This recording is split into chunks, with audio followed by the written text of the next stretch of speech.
Good morning, and thank you very, very much. I was given 10 minutes. Louise gave me 10 minutes, and Louise is, if she tells you to do something, you do it. So that's 5 slides, 2 minutes per slide. I worked that out. And then I was trying to think now, how do I manage this, the 10 minutes? And those of you that have watched the Oscars, what happens is once you run out of time, the orchestra starts playing louder and louder, eventually drowns you out. Or if you've got a microphone, they switch it off so you can't continue talking. Hence, I'm releasing myself from the microphone. I'll stick to my 10 minutes. So 5 slides. Which 5 slides? And I thought, what can I share with you early in the morning that's going to make a little bit of sense? And that particular line at the top there that says, the Sanlam Foundation is about building a world worth living in, and enabling people to live their best lives possible. That kind of describes what it is that we're wanting to do within the kind of the Sanlam space. And then I thought, what else would be interesting? All of us know about the kind of the paying it forward, and we've been talking about our legacy and paying our legacy forward, and I thought, okay, there's a lot of stuff I could say there, but 5 slides, 2 minutes a slide, so I couldn't do that. I thought I'd chat about shared value and Michael Porter and all the rest of it, and how we kind of see ourselves integrating with society, and then I thought, crap, 5 minutes, 2 slides. Can't talk about that. And then I thought business strategy, cool. Some of you might want to know how we're integrating what we're doing in the good corporate citizen space with our business strategy, and we've got this amazing little diagram that sits in our sustainability report, in our annual integrated report. And I thought, crap, 5 minutes. Because I'm starting to run out of time now. And then I thought, okay, Louise spoke about the Vision 2030, spoke about National Development Plan. We're kind of doing a lot of thinking about the National Development Plan. Thought I could talk about that. Guess what? 10 slides, 2 minutes a slide. Didn't work.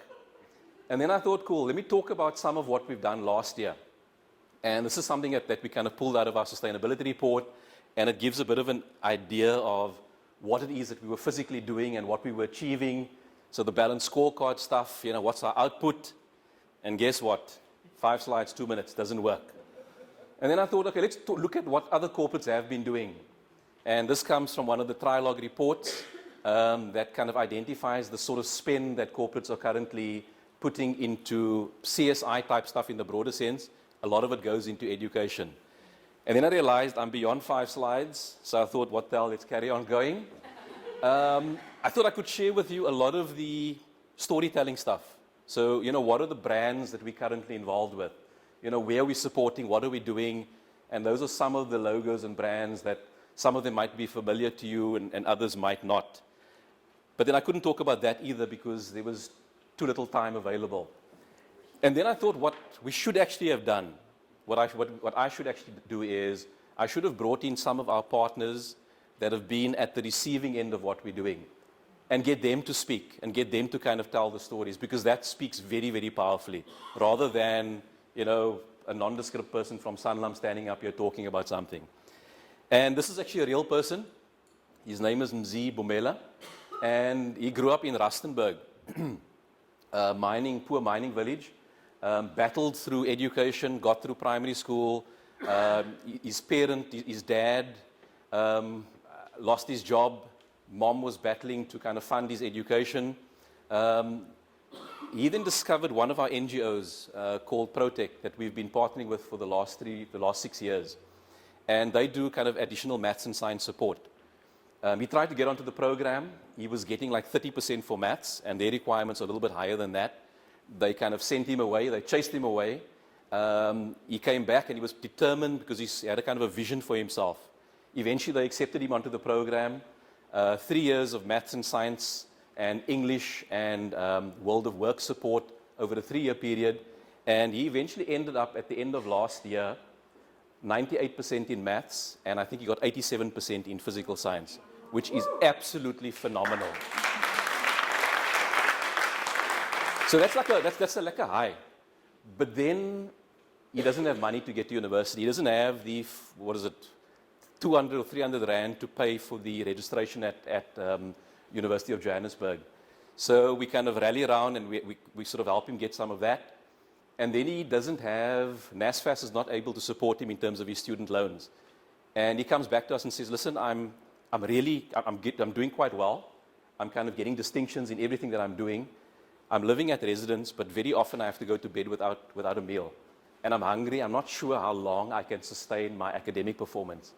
And we're thinking, these are not the sorts of problems that a clearly bright and aspiring youngster like this should be faced with. I think he's now made it through year 1. He's got through year 2, and the financial stuff has been sorted out. But I mean, his story is not that unique.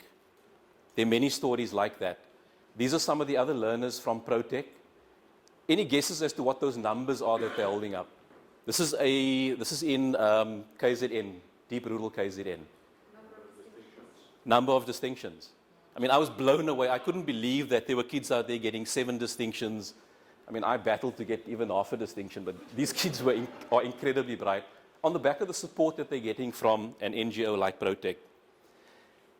And then the other little story I wanted to tell you was, often we do a lot of these things in a corporate because it's nice to do, and you can get the brownie points. For us, we're saying it's nice to do, but it's also got a business imperative. These are they were learners. They were supported through the Tuka Bursary Fund to become chartered accountants. And their stories were quite interesting. And I wanted to read a little bit verbatim. I mean, you can read faster than I can speak. But this was quite moving. I found this quite moving. Samamile, for example, she was saying, the support the program offered me was amazing, and this is the Tutuka program that we were facilitating. The support the program offered me was amazing. They paid for everything. I didn't have to stress about things like food. I just had to focus on my studies. And this was interesting. My mother always had a dream of owning a double-story house. Now I'm helping her build her dream house. So that was her comment. Grantham, his comment was, I used my first paycheck to replace our 20-year-old microwave. I also sent my brother and sister money, and I like to spoil my family with gifts. And I'm thinking that's kind of what this is about. That gentleman over there said, I wanted to go into a field of study that challenged my mind and would directly affect the country somehow. So the impact is bigger than just the individual impact. I can now also help my mom out at home, raising my sister and building a home back in rural Pedi. And I thought, absolutely moving story. Another young person that's currently working for Sanlam now, he says, his name is Jacques. I grew up in Blackheath, Cape Town. My dad could never afford a new car.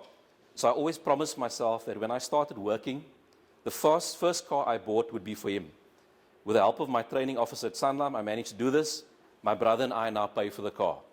I thought that was unbelievable. And then Bongani, who's currently a third-year student, she's 25 years old. She says, I was able to send my mom on a trip to Shanghai in my first year as a trainee. I've never left the shores of our continent, but my mom deserves it. And I can never repay her for her efforts in raising me. And these are the sorts of stories, and I've got a whole kind of host of stories. And these are not just stories, these are kind of real lived life experience of what sits behind all the numbers and, the 5 slides and everything else. Because if it wasn't for these sorts of stories, then I think anything that any of us would be doing in this particular space would be completely meaningless. And I'm not going to tell this story, but Nelson Mandela Metropolitan University, one of our partners, we've got a lecturer in there that's helping students to get through BCom financial planning and to become asset managers, financial planners, CAs, and those sorts of professions. And those are kind of the real stories that I just wanted to share with you very, very briefly. So I apologize for the 5 slides, and it wasn't quite 2 minutes, so it wasn't quite 10 minutes, but I tried my best nonetheless. Very fun. Thank you. Oh, thank you.